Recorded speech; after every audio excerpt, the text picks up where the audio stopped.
क'क्राझाराव फिन गिख्रंथाव जाथाय गावनि असे बिसिखौ गावनि आखाइजोंनो जिउ फोजोबदों। क'क्राझार जिल्लानि सिङाव थानाय बांगालदबा फारसे गामिनि थागिबि बलेन सूत्रधर मुंनि सुबुङा गावनि आंगो बिसिखौ थांनाय हराव बुथारनाय जाथाया सोमजिदों आरो बे जाथाया ओनसोल नाङैनो सोमोनांथाव खालामदों। नखरनि सुबुंफोरा फोरमायनाय बादिब्ला खामानि मावखांना फैनानै ओंखाम संना दोनैनि जाहोनाव हरसेमानि हाराकास्ति खालामो होननानै मोनथिना मोनो आरो गाज्रिनो बुनायनि जाहोनाव दिनै फुंबिलिनि समाव जिउ गैयै देहाखौ मोननो हायो। जाथायखौ खौरां मोनना क'क्राझार पुलिस बिफाना थांनानै बिजिरनायजों लोगोसे दायनिगिरि बलेन सूत्रधरखौ खानायजों लोगोसे बिसिनि गोथै सहखौ नायबिजिरनो थाखाय क'क्राझार पुलिस थानासिम लानानै फैयो। এইটো মোৰ শাহু বুঢ়ী হয়। তাই মোৰ শহুৰটো মানে তাৰ হেৰিত মানে ভাষাক বনা নাই কাৰণে মাৰপিট কৰিছিলে। তেতিয়া পিঠিত 2 গুৰি না 3 গুৰি লাত মাৰিছিলে। মাৰাৰ পিছত আমি এইটো দেখা নাই আমি পুৱাই গম পালে যে বোলে বোলে মাৰাৰ পিছত বোলে নিহত হ'লে। তেতিয়া গম পালে, তেতিয়া আমি যাই পেলাই চালে মানুহবিলাক জমা হ'লে, তেতিয়া চাই পেলাই সিহঁতক মানে আপোনাৰ লগত যোগাযোগ কৰা হ'ল। মৰাজনৰ নাম কি? মৰাজনৰ এইটো জয়া সূত্ৰধৰ আৰু মাৰাজন হ'ল বলেন সূত্ৰধৰ। গিৰিয়েক হয় ন? গিৰিয়েক হয়। কি দি মাৰছে?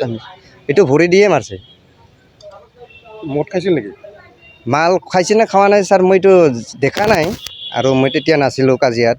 মানে মাৰিছে মানে এইটো তেতিয়া বাগানত কামত যায় ইহঁতে। বাগানত কামত যাই পেলাই ইহঁতে মানে বুঢ়াই আহিছে কাম কৰি অহাৰ পিছত ভাত বনোৱা নাই কিজান। ঘৰত ভাত বনোৱা নাই কাৰণে মানে বুঢ়াইটো মাৰিছিলে। কেতিয়াবা মাৰাৰ পিছত বোধহয় বেলেগ জেগাত পলাৰ পিছত বোধহয় তাক আকৌ ধৰা পাইছে। তেতিয়া বোধহয় লাত মাৰিছে। লাত মাৰাৰ পিছত তাই নিহত হৈছে আৰু।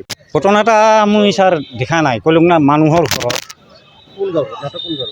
এই আমাৰ গাঁৱতে আমাৰ গাঁৱতে বাঙালদবা পাছত বোলে মাৰি হৈছিল। এতিয়া মই দেখা নাই, বেলেগৰ ঘৰৰ না। এই ল'ৰাটো ক'ব তে মইতো নাছিলোঁৱে। তাৰ পাছত বোলে ঘটনা হৈছে এনেকৈ আৰু কি এই পুৱাতহে ল'ৰাটো মোক কয়, বাবা চাচোন কি হৈছে।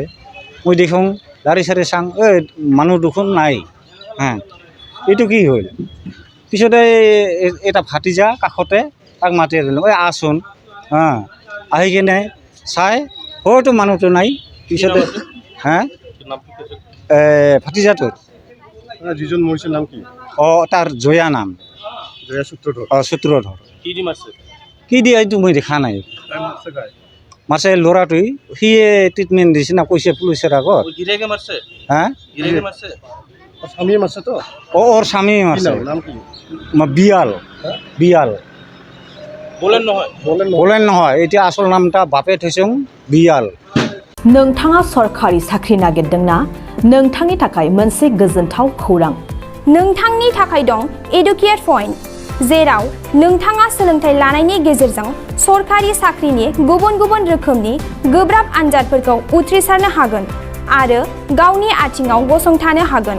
बे एडुकेट पॉइन्टआव नोंथांमोना SSC, bank PO, bank clerk, bank SO, UPSC, FSC, defence, railway, state insurance, AAO, ADO एसिस्टेन्टजों लोगोसे स्टेट लेभेल जब आरो माखासे सरखारि साख्रिनि आनजादाव गोनांथि जानाय आयदाफोराव सोलोंथाइ लानो हागोन। मख'नो गोनांदि बे सोलोंसालियाव साख्रिनिल' नङा, बेयाव एमबिए आरो सैनिक स्कुल बायदियाव एडमिशननि थाखाय एन्ट्रेन्स होनो थाखायबो सोलोंथाइ लानो हागोन। बे सोलोंसालियाव गाहाम थाखो खथानि सुबिदा दं आरो सम मथे नोंथांनि सोलोंथाइखौ बे सोलोंसालियाव होनाय जागोन। बेखौबो मिथिनांगोन दि बे एडुकेट पॉइन्टआव सोलोंथाइ लानानै बावैसो 2021-22 इं मायथाइनि एसएससी जिडिनि आनजादाव गासै 11 सा सोलोंसाफोरा उथ्रिसारनो हादों। बारा नङा, गासै 15,000 रांजोंनो नोंथाङा बे सोलोंसालियाव 6 दानसिम सोलोंथाइखौ लानो हागोन। बे सोलोंसालिया क'क्राझार, बरपेटा रड, गलपारा आरो बङाइगावआवबो दं। क'क्राझाराव सोलोंथाइ लानो गोसो गुदुं जानाय सुबुंफोरा 70020263133 9101536360 70020263133 9101536360